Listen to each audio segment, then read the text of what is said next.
All right, guys, it's April 2nd. We're in the middle of the coronavirus quarantine, so we're wishing we were on the lake. Today was actually supposed to be our first day on Lake Cherokee, but I'm gonna let y'all in on what happened at Lake Martin for the third stop of the Tackle Warehouse Pro Circuit. The first day, I caught a ton of fish. Lake Martin is stacked full of spotted bass. I think I was catching like 60 and 70 fish a day during practice. Every day during practice, I only caught one fish over 2 pounds. So getting that 2 pound bite was very key, and it proved to be the first day. It was super tough for me. I only had, I think I had 7 pounds, 13 ounces. So definitely not a good day. I was in like 130th place. I actually lost a 3.5 pounder twice off bed, and we'll key that in here for y'all to see.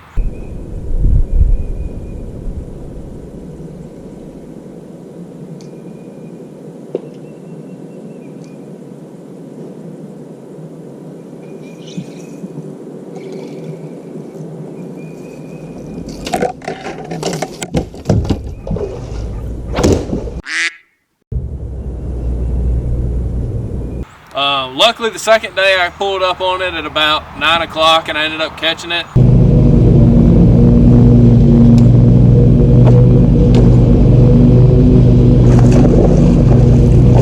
Yes, sir.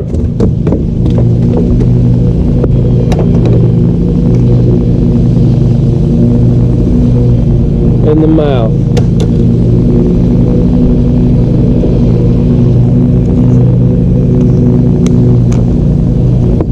Lost her twice yesterday. Put together a little bit of a pattern on day 2. We actually started on Wednesday, so we didn't have an off day. I practiced for 2.5 days and then had to get everything ready. And so we didn't have our off day as we normally have on Wednesday. We went straight into the tournament. So I didn't go back to an area that I thought that I needed to let it rest for a day. So I went to the lower end of the lake and opted to fish for spotted bass all day. Like I said, caught a ton of fish.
Well, day 2, I totally wrote that off, said I'm not going back down there. So I keyed into this just one creek and really wish I would have gone in there more on day 1. So I started, the first day I caught a couple fish. I actually had 2 over 2 pounds, believe it or not, with my 713 bag on, I think it's called the shaky headworm, not a finesse worm, a shaky headworm. Kind of tapers to the tail, throwing it on a 3/16 ounce head, just getting a ton of bites in that around brush, around rock, around anything. That was, you were going to catch 100 fish a day on that bait. So it was just a lot of fun catching them. I broke one off the first day on that I really think would have helped me a lot. But day 2, I switched and I started throwing the Nichols swim jig, just a 3/8 ounce swim jig in the backs of pockets. Started put together a little pattern like midday, right after I caught that 3.5 pounder off bed.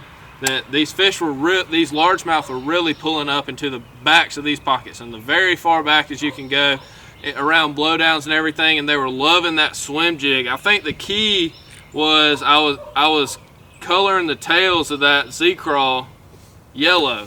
I don't know why they loved that. I threw this some during practice and didn't have much luck on it, and then I colored those tails yellow or chartreuse, and for some reason some spots were back in there, and they loved that, and those largemouth really loved that chartreuse color. So that was definitely on day 2. You know, I had 12 pounds 9 ounces, and really wish I could have put together that pattern during practice, because I think I could have made another top 30 cut, but it is what it is. That's fishing. Just really happy to make a comeback on day 2. I think I jumped all the way back up to, I think I ended up finishing like 62nd or 63rd. Ended up cashing a check, so really happy with that. Saved a ton of points on day 2. That was what I was most excited about on that swim jig. And then a few other baits I caught fish on. You know, I figured out a topwater bait there, and it was unbelievable. I mean, anytime you're catching spots on topwater, it's fun. And I was catching about 20 or 30 fish every morning on topwater till about 8 o'clock, 9 o'clock, before I switched and started doing other stuff. So on day 2, I actually caught about 9 or 10 pounds on this early in the morning and culled everything I had in the box out on that swim jig. But it was a lot of fun getting bites on that, and that's just the original Vixen and bone colored. Obviously you can see it's had a little bit of wear and tear. That's my tournament day only bait. It doesn't see practice days anymore. Last but not least, you know, I mentioned that bedfish, and everybody knows the best bedfish bait is a Ultraviolet Speed Crawl in white. I mean, you can't beat that when it comes to bed fishing. So you can see the bait, get around the fish, and so you're not going to miss that bite whenever you get it. So yeah, you know, Martin was a little bit disappointing in the fact that I really wanted to make a top 30 in every tournament this year, and I think I figured out the fish a day late to make that top 30. So disappointed in that, but very happy on day 2 to make a comeback and get some good points. So hopefully, you know, now that Hartwell we just got news the other day that Hartwell got postponed as well to the end of May. So our next tournament is Lake Dardanelle in the first couple weeks of May. So I'm really hoping that stays on, and I'm ready to get back out there and get out of this quarantine. Y'all stay tuned for the next tournament.